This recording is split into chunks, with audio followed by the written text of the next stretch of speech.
स्वागत है आपका हमारे इस वीडियो के अंदर। पिछले वीडियो में हमने टेंस में सिंपल प्रेजेंट टेंस के आइडेंटिफिकेशन, उनके रूल्स, करेक्ट फॉर्म, ट्रांसलेशन के बारे में देखा था। ठीक उसी प्रकार से आज हम जो है इस चैनल के माध्यम से आपके पास दूसरा टेंस लेके पहुंचे हैं, which is present continuous tense. इसका identification, uses, formation of sentence के बारे में आज हम पढ़ते हैं कि क्या इसके होते हैं और इसके कहाँ कहाँ आता है। ये सभी कंपटीशन एग्जाम्स में 9th 10th 8th 11th सभी स्कूली एग्जामिनेशन में भी इसको इतना ही वेटेज मिलता है। टेंस हम जानते हैं कि प्रेजेंट, पास्ट और फ्यूचर तीन प्रकार के टेंस होते हैं। तीनों टेंसों के हम अलग अलग कैटेगराइज कर देते हैं और इनको 12 प्रकार से कैटेगराइज किया जा सकता है, जैसे हमने पिछले टेंस के चैप्टर में समझाया था। आज बात करते हैं हम प्रेजेंट कंटिन्यूस टेंस की। First of all, identification in Hindi sentences. Hindi वाक्य के अंत में रहा है, रही है, रहे हैं आते हैं तो वे वाक्य प्रेजेंट कंटिन्यूस टेंस के होते हैं। इट मीन्स जब से हम देखा था कि जैसे सिंपल प्रेजेंट टेंस में तातेती आते हैं, जबकि इसमें क्या करना है, अपन को याद रखना है रहा है, रही है, रहे हैं। ठीक उसी प्रकार से इंग्लिश के आइडेंटिफिकेशन के अंदर if we find continuous form का मतलब है वी फर्स्ट के साथ अगर आईएनजी जोड़ी जाती है तो ये अपना कंटिन्यूस फॉर्म बन जाती है। किसी भी वर्ब को हम 5 रूपों में विभाजित कर सकते हैं, जिसमें एक उसकी होती है प्रेजेंट फॉर्म, एक पास्ट फॉर्म होती है और एक जो पार्टिसिपल फॉर्म होती है पास्ट पार्टिसिपल फॉर्म, और एक प्रेजेंट पार्टिसिपल। तो वी फर्स्ट आईएनजी उसकी प्रेजेंट पार्टिसिपल फॉर्म समझी जा सकती है और जो पांचवी फॉर्म होती है वो इन्फिनेटिव फॉर्म कहलाती है। तो यहाँ इसकी जो है present participle means continuous form V first ING जोड़ी जाएगी, पर इसके साथ साथ हेल्पिंग वर्ब आपके साथ इज, एम और आर आना चाहिए। In a sentence, the sentence is in present continuous. It means if you find continuous form we first ing with is am are in a sentence, the sentence is in present continuous tense. तो इस तरीके से हम हिंदी और English दोनों में ही अपने इसको टेंस को आइडेंटिफाई कर सकते हैं। अब बात करते हैं इसके यूजेस क्या हैं। फर्स्ट यूज आता है एक्सप्रेसेस एन एक्शन गोइंग और continuing at the time of speaking. For example, the children are playing now. I am teaching you. कहने का तात्पर्य यह है कि कोई ऐसा कार्य जो इस वक्त चल रहा है, जैसे मैंने कहा कि I am teaching you, I am speaking now, तो जो काम अभी चल रहा है वो काम इसके अंतर्गत आएगा। जो काम कंटिन्यू है, कंटिन्यू एक्शंस इसके अंतर्गत आएंगे। Expresses an action continuing intermediately but not necessarily at the time of speaking.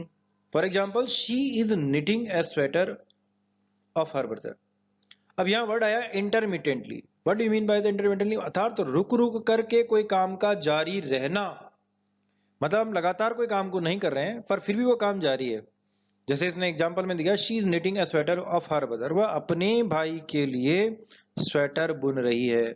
तो इसका मतलब ये नहीं है कि वो अनवरत रूप से 24 घंटे जो है अपने भाई के लिए स्वेटर ही बुन रही। जैसे आधा घंटा बुन लिया, फिर 1 घंटा बुन लिया, फिर 2 घंटा बुन। किसी ने आपसे पूछा कि इन दिनों आप क्या कर रहे हो, तो आपने कहा कि इन दिनों मैं टीचिंग कर रहा हूँ। कोई कहेगा इन दिनों मैं दुकान पे जा रहा हूँ। तो वो जो जा रहा हूँ तो हो रहा है, पर क्या वो लगातार जाने का कार्य कर रहा है? क्या नहीं कर रहा है। तो ये जो एक्शन है वो आपका इंटरमिटेंटली है। तो इस प्रकार के एक्शन के लिए आप इस टेंस का यूज कर सकते हैं। Thirdly, sometimes expresses future intention. For example, my friend is going to open a new shop.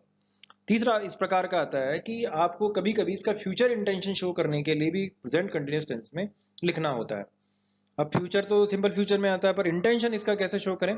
My friend is going to open a new shop, अर्थात मेरा मित्र जा रहा है। कहाँ जा रहा है? Going to open a new shop. It means वो एक दुकान खोलने जा रहा है। वो अभी दुकान नहीं खोल रहा है, वह दुकान खोलने जा रहा है। तो इसका मतलब उसका दुकान खोलने का जो इंटेंशन है वो इन नियर फ्यूचर है। तो इस प्रकार के वाक्यों में भी हम प्रेजेंट कंटिन्यूअस टेंस का उपयोग कर सकते हैं। अब बात आती है कि जब आपसे क्रिया भरवाएंगे, तो क्रिया भरवाने के लिए मैंने जैसे सिंपल प्रेजेंट टेंस में भी कुछ आपके सामने कीवर्ड्स रखे थे, ठीक उसी प्रकार से इसके सम कीवर्ड्स हैं। These are, at this time, these days, at this moment, at present and still now और nowadays. If you find these keywords in a sentence, it means the sentence is in present continuous tense और आपको present continuous tense की ही verb को fill करना पड़ेगा। बात करते हैं अब फॉर्मेशन ऑफ सेंटेंस की, क्रिया फिल करना हो गया। तो आप फॉर्मेशन तो जाने, फॉर्मेशन कैसे, वाक्य कैसे निर्माण कैसे होगा। We use following formula to form sentences. First of all affirmative positive, जिसको आप सकारात्मक हिंदी में कहते हैं, उसके लिए आपको firstly you have to put subject, then helping verb, then V first plus ING, it means continuous form of the verb, then object. For example, वह पुस्तक ला रहा है, he is bringing a book. वह कौन, ही क्या कर रहा है, लाने का कार्य कर रहा है, तो ब्रिंग। अब चूंकि he is the singular number, that's why we apply here is. Singular number के लिए आपको इज अप्लाई करना है, प्लूरल नंबर के लिए आपको am apply, sorry are apply करना है, और आई सब्जेक्ट के लिए आपको एम अप्लाई करना है, और ब्रिंग की ING from bringing a book.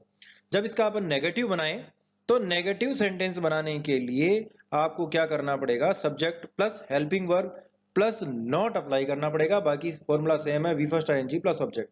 Helping verb जैसे मैंने पहले बता दिया है, is for singular subject, am for I, and are for plural subject.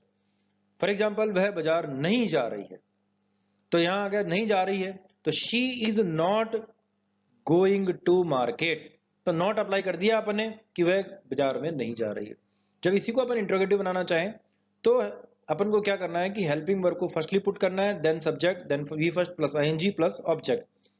पूछा उसने, क्या वह खाना खाने जा रही है, तो क्या का मतलब वह खाने में क्या खाने जा रही है, ये नहीं पूछा, क्या वह खाने जा रही है, इट मींस यस या नो में टाइप आंसर है।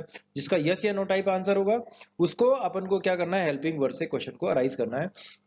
जैसे इसने कहा कि is she going to take feast, क्या वह खाना खाने जा रही है, तो इज को अप्लाई पहले कीजिए, फिर शी, फिर वही वी फर्स्ट आईएनजी प्लस उसके बाद जो भी एनलार्जमेंट है उसको जोड़ देंगे। For watching. अगले वीडियो में हम इसके ट्रांसलेशन के बारे में देखेंगे, उसके बाद करेक्ट फॉर्म के बारे में देखेंगे। आगे इसी प्रकार के वीडियो देखने के लिए मुझे लाइक करें, सब्सक्राइब करें। Thank you.